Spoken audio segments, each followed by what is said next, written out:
mega squid.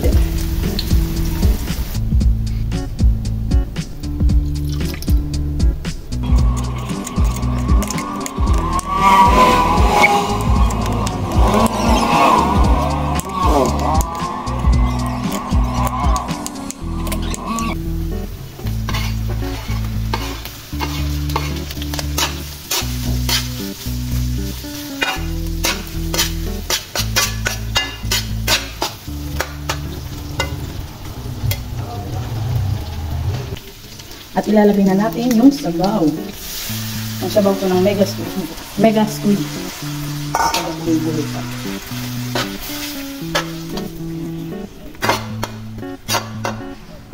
Maglagay na tayo ng dato puti.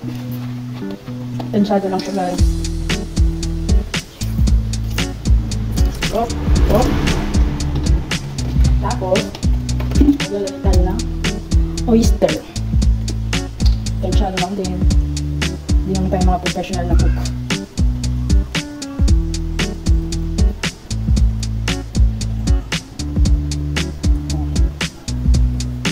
At maglalagay tayo ng water. Very ano lang siya. Ito ang ating last, ang magic sarap. Mas maraming mas masarap.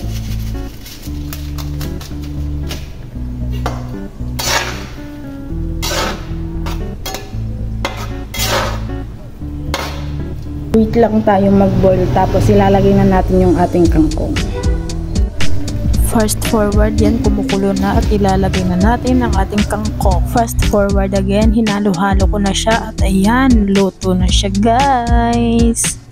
So guys, luto na yung aking mega squid na merong kangkong. Itatry na natin.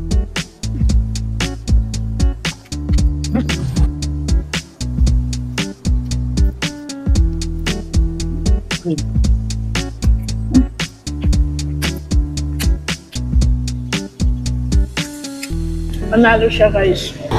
I-try nyo na rin lutuin to.